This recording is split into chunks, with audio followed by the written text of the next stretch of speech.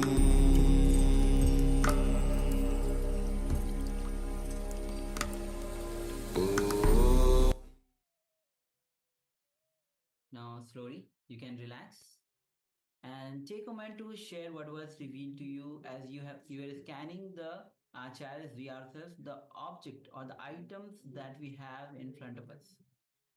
So let's take a moment and share what Swamiji revealed to you. Understand it is through your deep connection with Swamiji that you start manifesting the powers. So without any hesitation, just go on sharing and understand that it is Swamiji who is manifesting through you.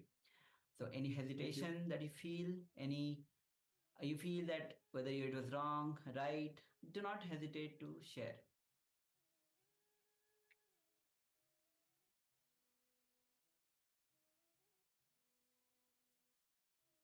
Yes, meanwhile, also requesting participants that have their cameras switched off, or perhaps you have the camera on, but it is either too dark or you're not in front of the camera. If you could please make sure that you are visible in the camera. So switch on your cameras and be visible. So we have participant Wong Mang Kong, Ma Shu Wei Ping,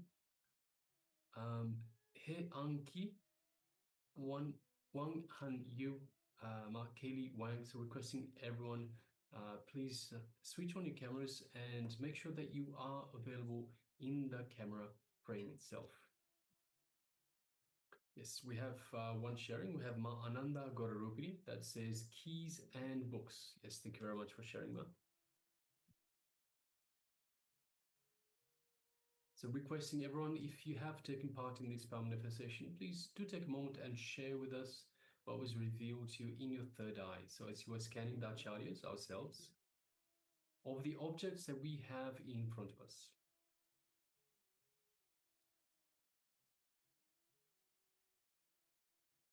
And even all the you participants on the YouTube, you can start sharing your revelation. Even you don't think that since you are on YouTube, you are not being attended. Make sure that you are putting your revelations on YouTube chat. You'll be attending to each of your comments. So you can also start sharing on YouTube. Meanwhile, you can all the participants on the Zoom, you can also start sharing your revelations on the third eye as you are scanning, manifesting the power of remote vision. All right, so let us now start the verification stage. So we'll be showing some of the items that we had, or rather all the items that we had in front of us. So of course we do have the laptop that we have in front of us that we cannot show. I have a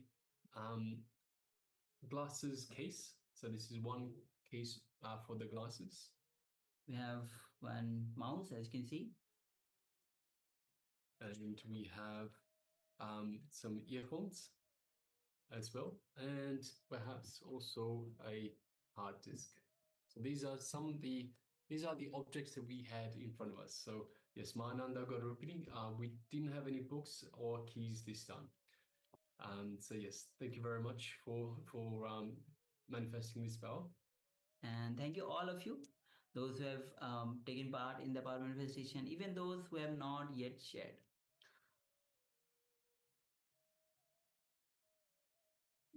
Okay, so with this, now we'll be entering into the next round of the internalization exercise. Previously, we had the revelation by Swamiji on the 4 states of consciousness. So, so in this round, we'll be next we'll be entering into the internalization exercise, which is 5 states of consciousness. So let's get ready to manifest this power. This enter into this internalization exercise. Make sure that you're having the pen and paper with you.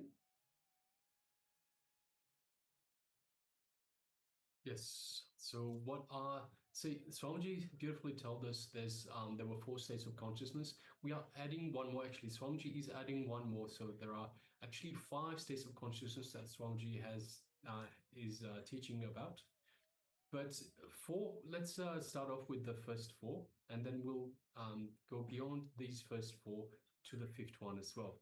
So the first state of consciousness is one with thoughts. So this is the idea of having thoughts and having consciousness. With thoughts, with consciousness, without thoughts, without consciousness, and the combination and permutations of these two, which give us a square of 4 different states of consciousness. So the first one, with thoughts, with the idea of I exist, with I consciousness, and that state is called the thinking or the Jagrat state. And next is with thoughts without idea that I exist. That state is called swapna, means dream state, where thoughts are there, but the idea I exist, that is not there. So that is swapna.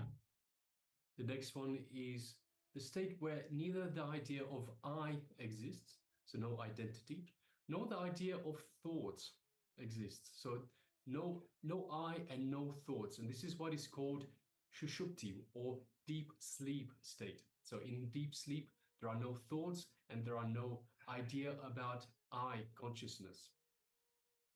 And the next state is the Turiya state, which has no meaning, just the fourth state.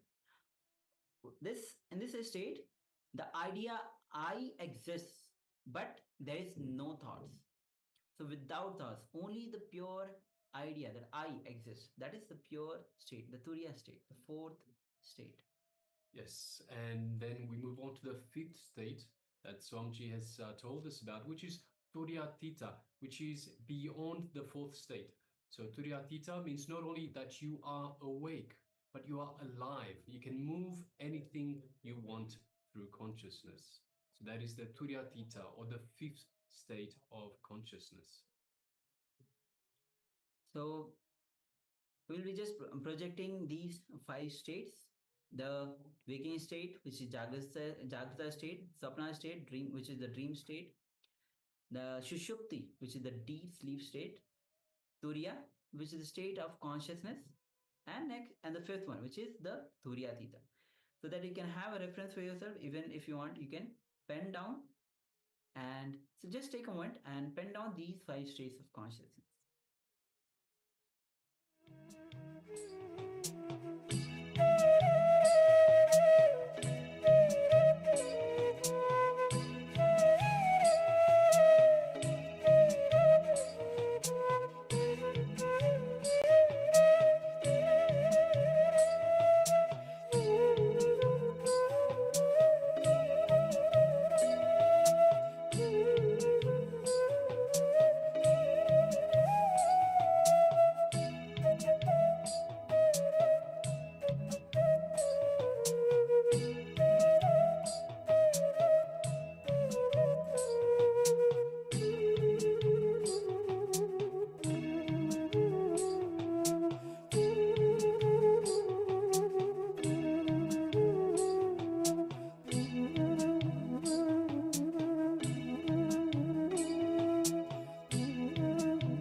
So I hope you had a chance to have a look through, to write down all the details.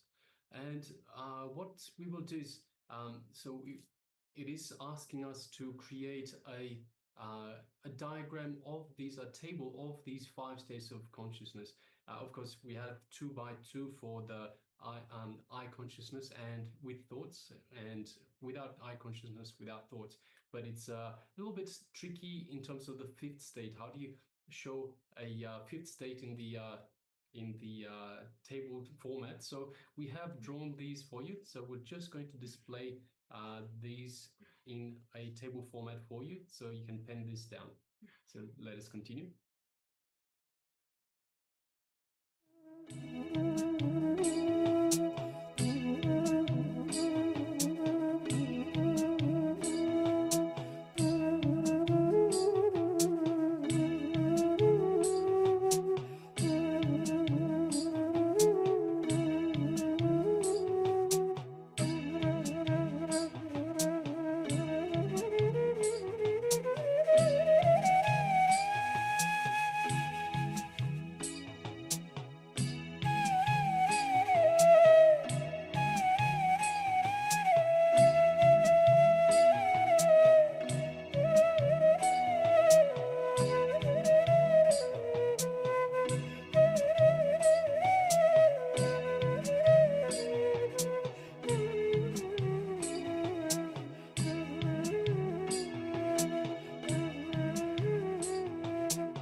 Yes, you can relax now.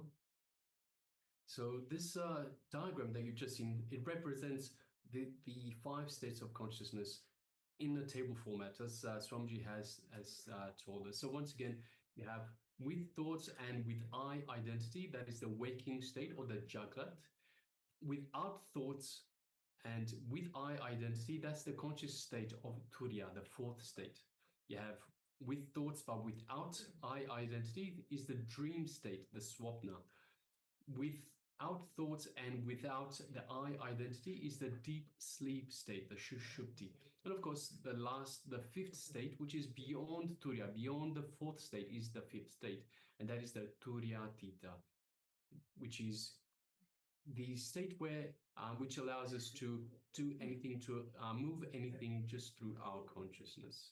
We are eternally awake in that. All right, so now let us move on to the next segment, and we'll move on to another internalization exercise in reality versus dream. Understanding that reality is a dream. You are not the eyes. Eyes are just an instrument for seeing. Many times your eyes may be open, but you are not seeing. And actually, you have much of experience multiple times where your eyes are open, but you are not actually seeing, not registering the scene which you are seeing. Many times it happens in our life. So, eyes are just an instrument for seeing. You are not the eyes. So just sit and remember you are seeing through the eyes. When you look through the eyes, suddenly you will see you are witnessing everything. So let's take a few minutes and actually work on this, and let's remember, just sit and remember that you are seeing through the eyes. And when you look through the eyes, suddenly you will see you are witnessing everything. So please spend a few minutes in this exercise. Let's begin.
When you step back and realize that you are seeing through the eyes, the whole attention becomes on the seer.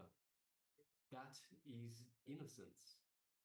Innocence means having a clear understanding that whatever you see in the outer world is made of the same stuff out of which your dreams are made.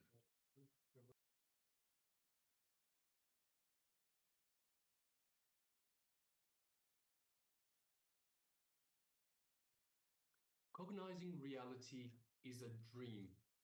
It requires understanding that what you see is a dream.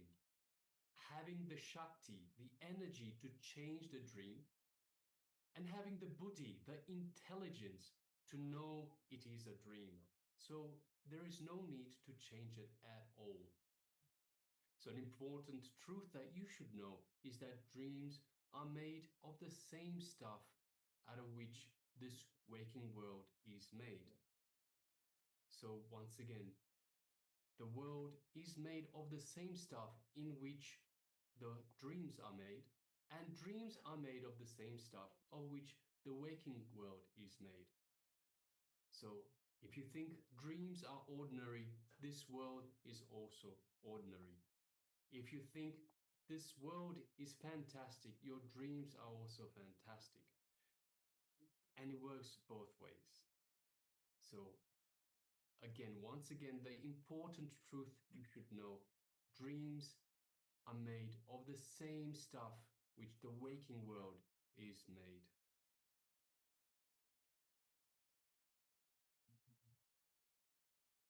If you think this world is some kind of a reality for you, dreams are also reality.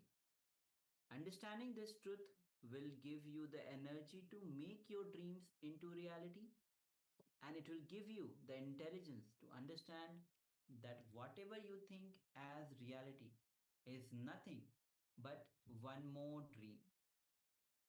So,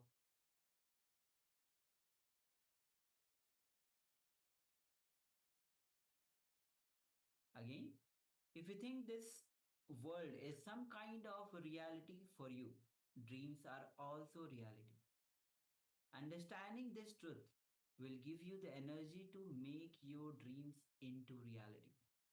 And it will give you the intelligence to understand that whatever you think as reality is nothing but one more dream. So, with this, we'll be continuing with our next session. And this is the understanding when you realize that dream, the reality which you are experiencing is one more dream. Yeah, so this is a very important truth to understand. If you understand this truth, there are two things. You can make your dreams a reality. And you can also realize that reality is only a dream. And of course, there's this third step, as Swamiji beautifully tells us, that if you realize that both reality and dream is just a dream, then there's no need to actually change it. So you can use these for your purpose, for your life, to turn your life, to make your life into whatever it is that you want to turn it into. So you can have your dreams turned into reality. You can turn reality into your dreams. And you can also understand the higher truths that everything is just a dream, and there's no need to change anything at all. All of this is totally up to you. How you manifest this in your life, how you turn your life into whatever it is that you want, how you make your desires come true. So, with this, we'll be entering into the revelation of Swamiji on the dream body. Swamiji will be getting a deep diving into the and explaining about the dream body, as we just had a little glimpse of what even the reality which we experience is a dream. So let's understand as Swamiji reveals on the dream body.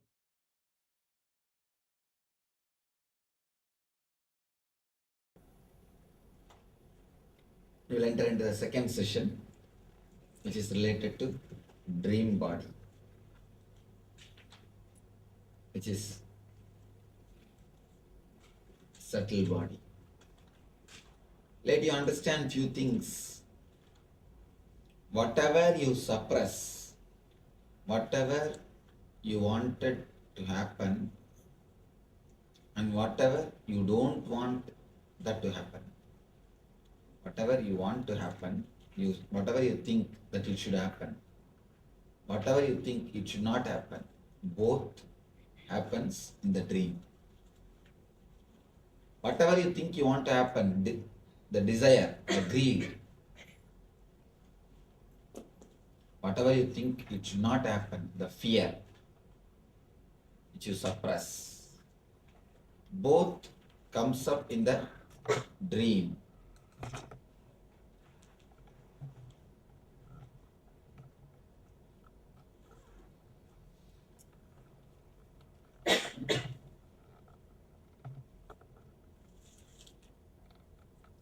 It's like a steam boiler. Your mind is like a steam boiler. Whatever you suppress, if the pressure becomes too much, there is a safety valve. That is what we call dream. You just dream and the pressure comes to normal. The moment when the pressure is normal, no more problem, no more dreams, no more fear.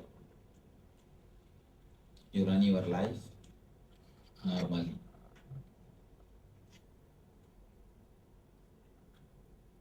This is the way basically we dream.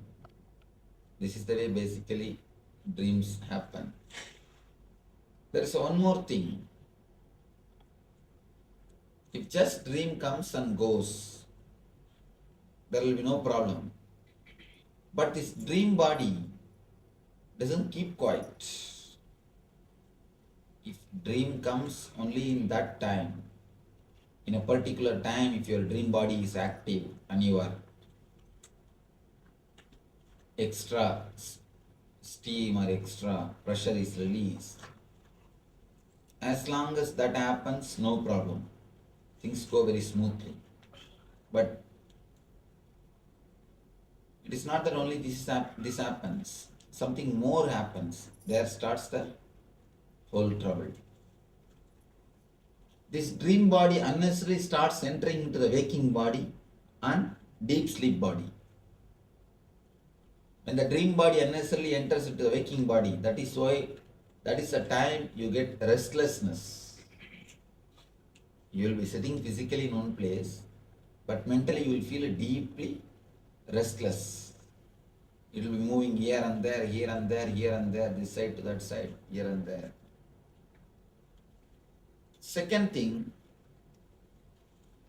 the deep sleep, the subtle body, when it enters to deep sleep, the causal body, that is the time you get insomnia.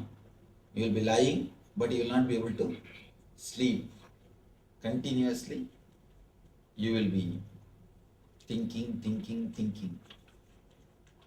The other day, I read a quotation in the car. Here all sorts of weird quotations they write in the car. I never suffer by insomnia because I enjoy every minute of it.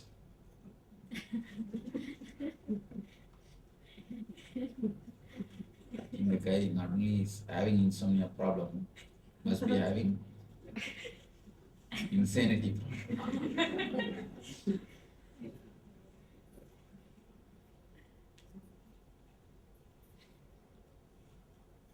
When the dream body enters unnecessarily into the waking body or into the deep sleep body, it creates trouble. And when it enters inside the waking body, that is what we call restlessness. A deep restlessness is created because of this waking body entering into the dream body, entering into the waking body, subtle body entering into the physical body. One more thing happens, the daydreaming. Daydreaming is nothing but subtle body entering into the dream level, subtle body entering into the physical level, physical body. When you are sitting, but your mind will be somewhere wandering, somewhere dreaming, almost as it is now.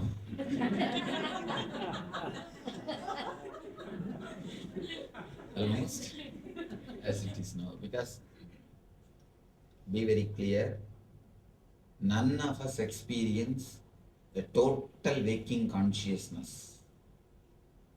If you actually experience a total waking consciousness, even that will lead you to enlightenment.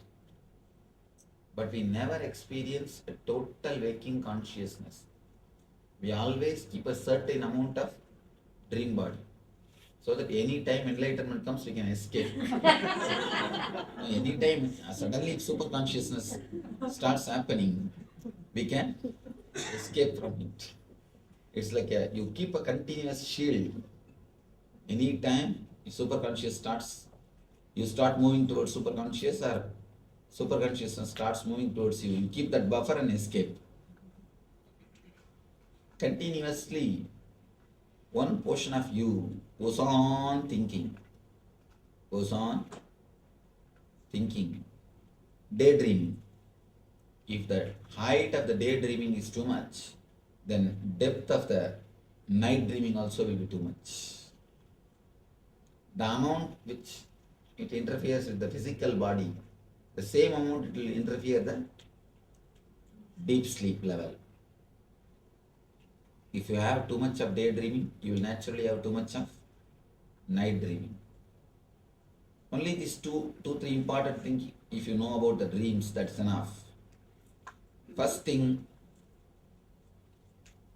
verify whether it is color or black and white. Whenever you want to know the meaning of the dreams.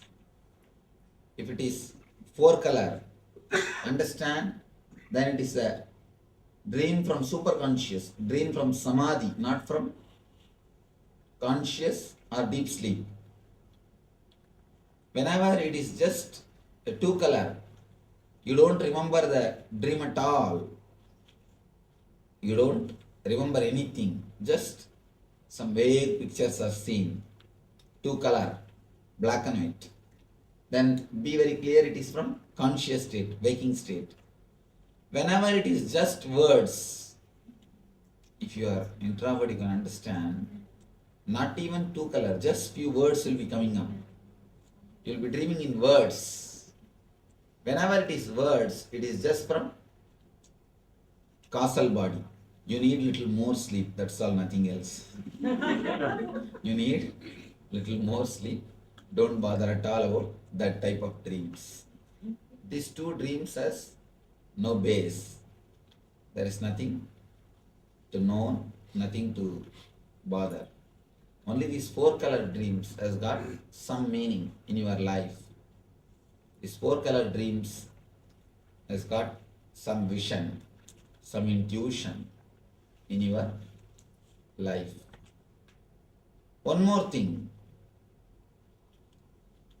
Can we sleep without dream? Yes, we can. And that is one of the healthy way of how to be. If you can sleep without dreaming, you will have a perfect health, not only physically, even mentally. Or if you can sleep so deeply that early morning you don't remember your dream, again you have perfect health. The more you are out of dream state, the more you have health. If we remove the dream part or the subtle body from our fourth state, if you can remove the dreams, you will never go through the dream and causal body. You will directly fall into superconsciousness. There will be no 3-4 differences in your state at all. In your whole 3 state, there is only one thing. There is only one border line which creates all these 4 states. An important thing.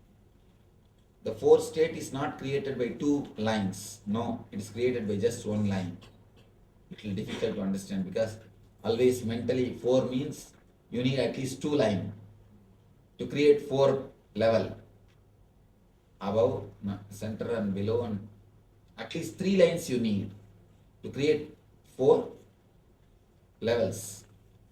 But it will be difficult. But truth, here only 1 line, only 1 portion, when it is inserted, it creates all the 4 level. If you don't have night dreaming, you will not have what is daydreaming, the so-called waking state. And naturally, when you don't have waking state and dream state, you cannot have deep sleep state, because the deep sleep state by the time will become superconscious. It is deep sleep as long as you have a dream and waking state. When these two are not there, what exists is enlightened state only. Automatically, there will not be anything called deep sleep state. Because the difference between the deep sleep and enlightenment is only one thing. The deep sleep, you don't have awareness. In enlightened state, you have awareness. Otherwise, both are one and the same. A small example, it's a mystical truth. When you are in a waking state, your consciousness stays in Ajna Chakra. When you are dreaming, it goes to Vishuddhi. When you are in deep sleep, it goes to Anahata. It just sleeps. That is why you can never sleep if your neck is straight. Even lying on your bed, try, just keep your neck straight. You can never fall asleep. Unless you relax your neck, you can never fall asleep. And if you relax your neck, you don't have to do anything. Now itself you will fall asleep. If you relax your neck, immediately you will fall asleep, here itself. If you don't relax your neck, even in the deep sleep state, even if you lie down, you can't fall asleep. You will not be able to sleep. Deep sleep state, it goes to Anahata. And just a small turn, Anandagandha. This is the area where Anandagandha Chakra is there. In the enlightened state or Samadhi state, it goes to Anandagandha. That's all. Very small turn. From here it goes to Anahata, here Anandagandha. That's all. Anandagandha is what we call, of course, if you are a healer, you know what is Anandagandha. It's one space, one chakra, where all the 7 chakras collapse. If you fall into Anagata, you will sleep. If you fall into Anandagandha, you will meditate. That's why so many people, they feel like sleeping when they go into meditation. Somebody was asking, I felt like continuously yawning. So, when you travel towards sleep and meditation, sleep and enlightenment, majority distance is same. For example, from here if I go up to the door, majority distance is same. Only 3 steps, if I take that side, I'll go through that gate. If I take this side, I'll go through this gate. Just like that. From here to there, from here to Anahata, the distance is same. If I take 3 steps towards Anahata, I'll fall asleep. If I take 3 steps towards Anandagandha, I'll fall into Samadhi. I'll fall into enlightenment. I'll fall into meditation. There is no much difference. That is why whenever you meditate, you feel like sleeping. Because the root is one and the same. How to go beyond dreams? How to release the pressure? How to release the steam pressure of dreams? How you can enter into the state beyond dreams? How you can dissolve the dreams? Before entering into the meditation, some questions which I have not answered.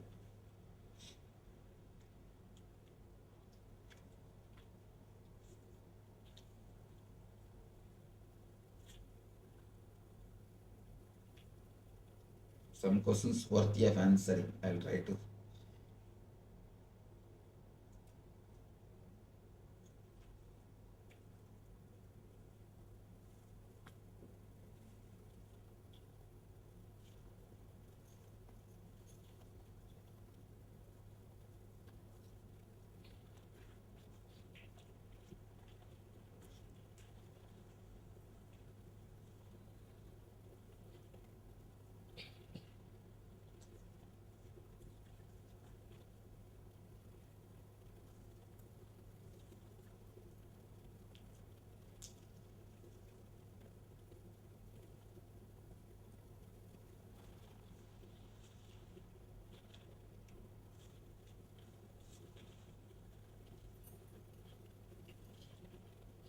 My sense of reality is changing. Sometimes I feel I am seeing that life is an illusion, like being in a play, and that everything belongs to me. So just act as God tells. Heart wants to, and it will be wonderful. All is possible. But then I see the mind restarts the delusion of fear. So how to remain longer in that shimmering reality? Even physical objects look different, less dense. Is this reality or a better illusion? See, the moment you feel good, feel wonderful, even if it is reality, why do you bother? Even if it is illusion, why should you bother? When it is joyful, why don't you let it be there? The doubt, is this reality or a better illusion, is the first disturbance. Why? You don't enjoy that state. Second thing, don't try to possess that state. When it happens, relax. Don't have the fear. When it may go away. It may suddenly move, it may go away. Don't bother. Even if it goes, don't worry. Will it go or will it stay? Relax. You will see that it will start staying in you.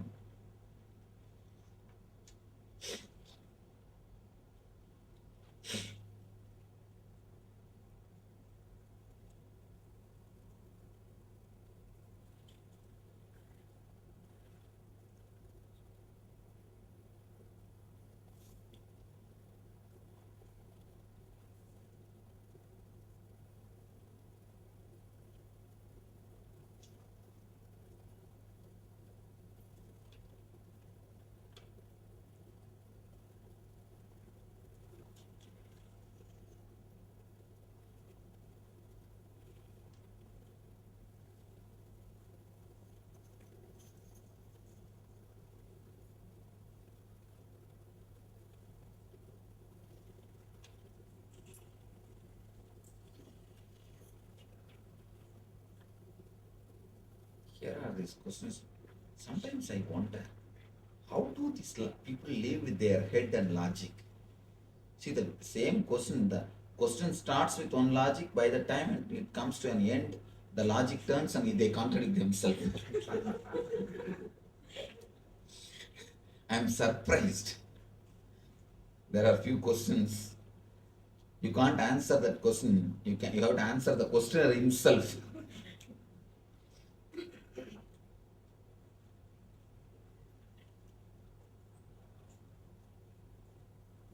How to realize who I am and why I am here?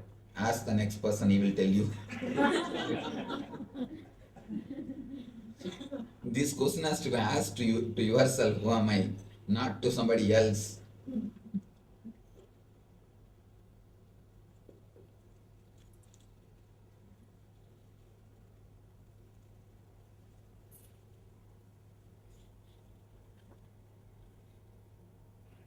Usually I have no dreams, but recently I had very distressing dreams. How do I find out why? There is no need to find out why. Find out how to come out, how to stop having the dreams with so much of stress. Now we will be doing a meditation to reduce the steam pressure in the dream body, to reduce the steam pressure in the dream layer.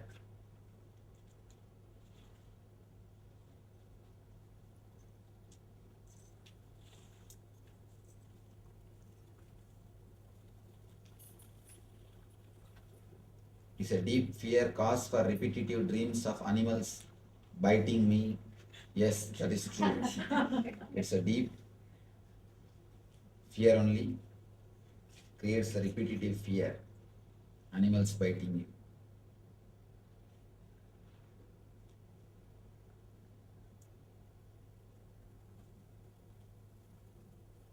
If vision can guide us, what will guide people who does not identify it or who does not get vision? How can they identify what they need to do next? Either God has to guide them or their wives will be guiding them. Don't worry about it. In my dream, I always enjoy myself, no worrying at all. Is it good or bad? It is good. It means you wanted always to not to worry about anything, but your conscious mind continuously creates some worry. There is no need unnecessarily to worry. At least in that state, let you be without worries.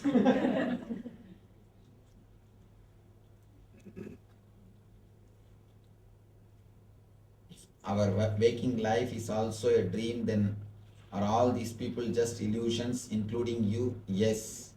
No, it is four color. Ramana Maharshi says, no, illusions, it is not an illusion. 2 color, 4 color problem is not there. It can be 4 color on illusion. It can be not only 4 color. According to you, you know only 4 dimensions. 4 dimensions. Just understand length, breadth, depth, time and space.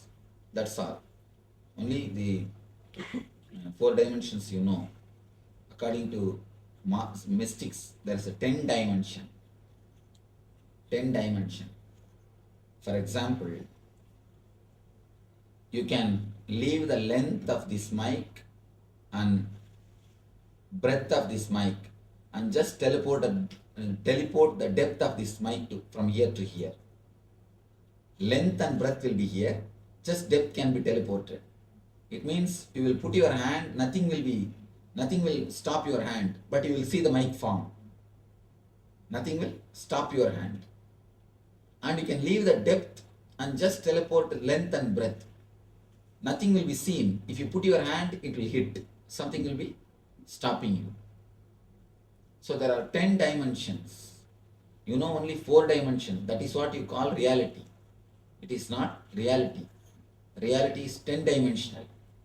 It is Dasamasthana. In Upanishads, they speak about Dasamasthana.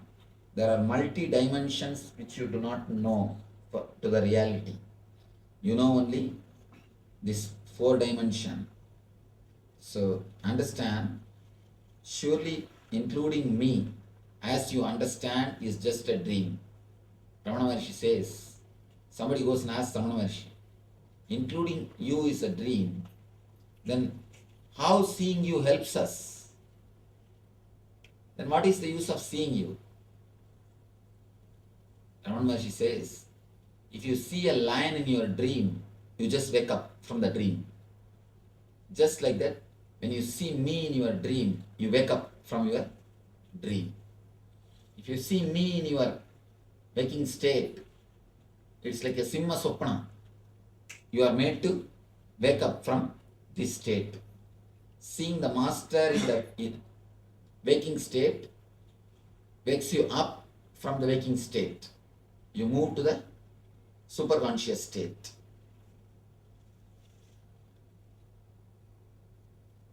Ramana Maharshi never had dreams. Can you remember any of your other lives and can you tell us about them? I have already spoken about my past life. There's a book coming, Echoes from Laughing Temple. Read that, you will have a clear detail. Is it important to be vegetarian? It will help your growth? Can a human be reborn as an animal? These are all I have answered in that uncommon answers to common question. If the future can be seen, how can it be changed? If one person sees the future and then another changes it, then the first person did not see the future correctly.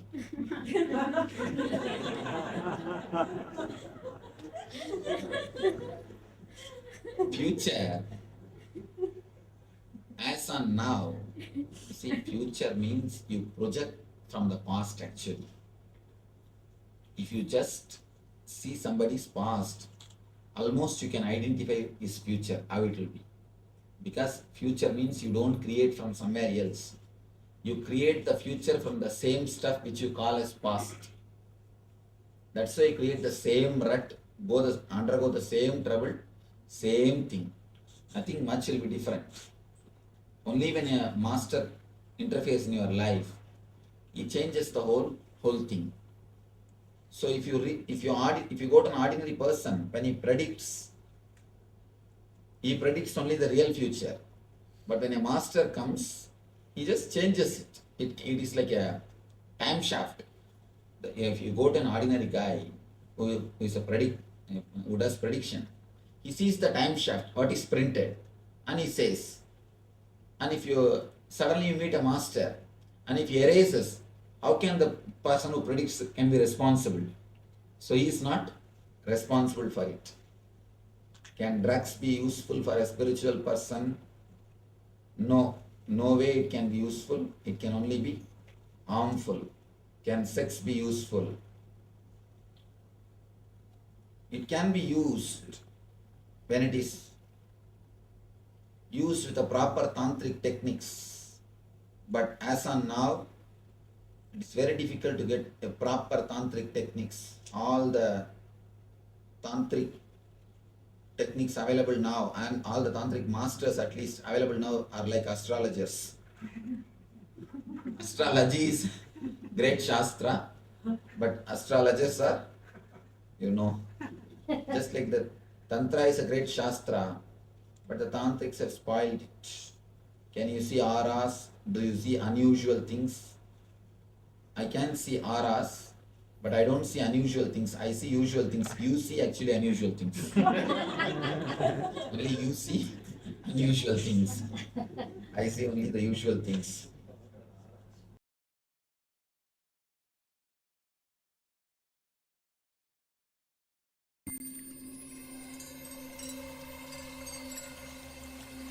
I welcome you all with my love and respect.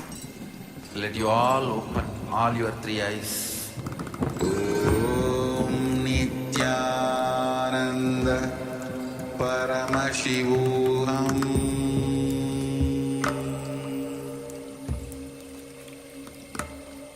Om Nithyananda Paramashivoham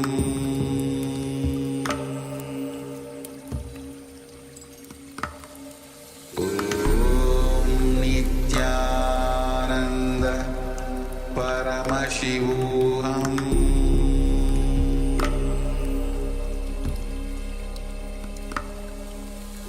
Om Nithyananda Paramashivoham Om Nithyananda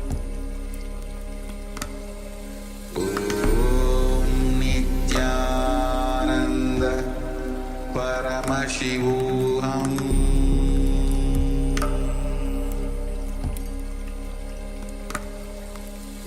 Om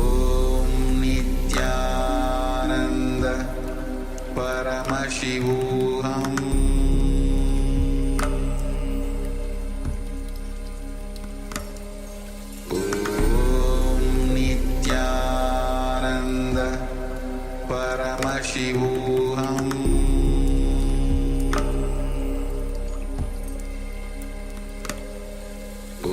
Om Nithyananda Paramashivoham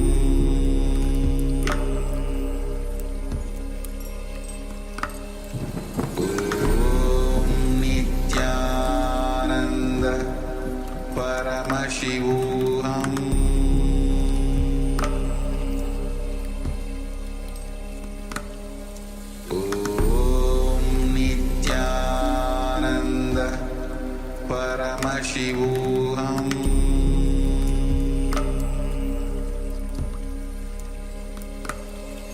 Om Nithyananda Paramashivoham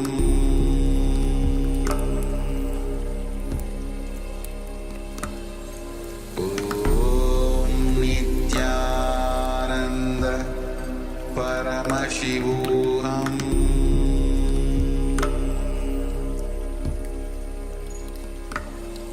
Om Nithyananda Paramashivoham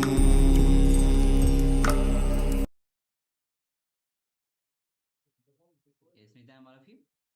So Swamiji says very beautifully, when the dream, if you remember in four color, then that is actually a vision. And how ultimately even the dream is, even the reality is a dream. So with this, let's move on to the power manifestation. And today, as we are doing the power of remote vision, again in this round as well, will be all of you will be actually scanning the items which are in front of us, the acharyas. We have few items, the objects in front of us. Will be manifesting the power of remote vision. You'll be scanning both the acharyas and recognizing the items which are there in front of us. So let's get ready to enter into this round of power manifestation. All right, so requesting everyone to sit comfortably with the head, neck, and spine in a straight line. If you wish, you can keep your eyes closed or you can keep them open. It is up to you.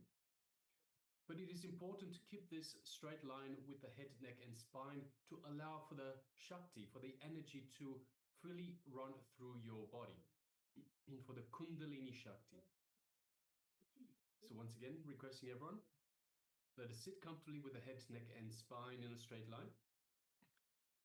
And let's start off with just taking a couple of long, deep breaths. So just follow my lead. Let's breathe in slowly and deeply. And breathe out slowly and deeply. And once again, breathe in slowly and deeply. And breathe out slowly and deeply.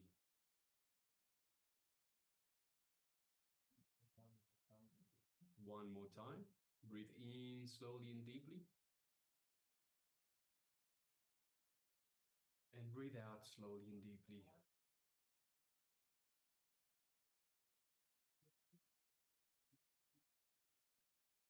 Now let us just bring our awareness to the Ananda Gandha, which is just the area below the heart center. So this is the heart center here.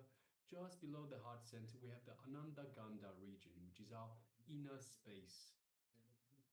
So let us visualize Swamiji in our Ananda Gandha, in our inner space. So you can visualize your favorite murti, your favorite image of Swamiji in your inner space, the one that you feel most connected to. So it's important that you have your ideal image, vision, murti of Swamiji that you visualize in your inner space. And connect to that image, connect to Swamiji through that image. And as you do so, you feel the love and compassion that is radiating from Swamiji, from your inner space. So just take a moment and enjoy this love and compassion that is radiating from Swamiji's murti, from Swamiji that is in your inner space, in your Ananda Gandha.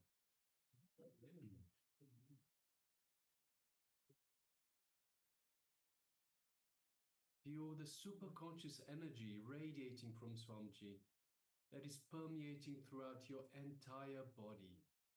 Every one of the trillions of cells in your body is being energized by this superconscious energy. Every one of the trillions of cells is being awakened to this possibility of our manifestation. And as you connect to Swamiji, as you build this feeling connection to Swamiji in your inner space, you feel the space of oneness with Swamiji. You know that you are in oneness with Swamiji. Just take a moment and feel that space of oneness with Swamiji. Any doubts that arise, just become a witness, just unclutch any doubts, any impossibilities, any judgment. Just unclutch again and again and again. Simply become a witness. Just the way the thoughts come up, let them go back down. It's important that you don't get involved in these thoughts. Just become the witness. That is how we unclutch. Again and again, unclutch. And unclutch from all the thoughts that come to your mind. The only reality is the space of oneness with Swamiji, the Supreme Pontiff of Hinduism, the living incarnation and embodiment of the Supreme Superconsciousness. Just feel that space of oneness. That is the only reality. You are Paramashiva. We are Paramashiva. That is the only reality. We are superconscious beings, superconscious energy.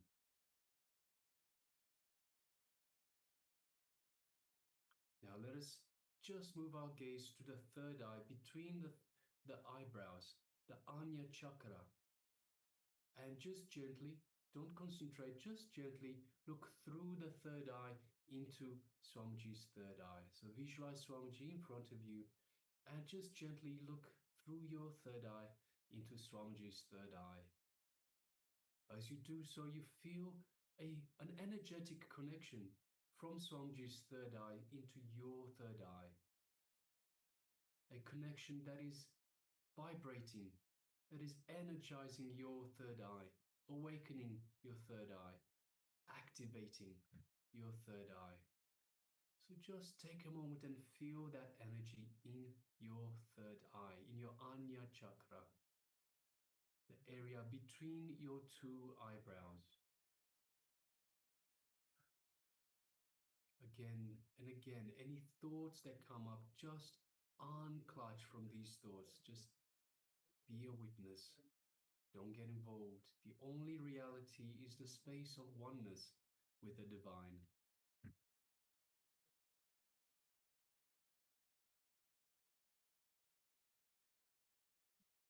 Now, from this space of oneness, let us start making a strong intention to scan and see the items that are in front of the acharyas of ourselves. To make that strong intention, that again is the only reality. So the only reality is you are in oneness with Paramashiva, in oneness with Swamiji, and you are visualizing and scanning the items that are in front of the acharyas. Now let us start chanting the Mahavakya, which is the cosmic code word that Swamiji has given us to build that feeling connection, to strengthen this feeling connection to him. Om Nithyananda Paramashivoham. Om Nithyananda Paramashivoham. Om Nithyananda Paramashivoham. Yes, continue chanting this Mahavakya, and from the space of oneness with Paramashiva, with the Supreme Pontiff of Hinduism, Swamiji, let us start manifesting this power of remote vision. Let us now begin.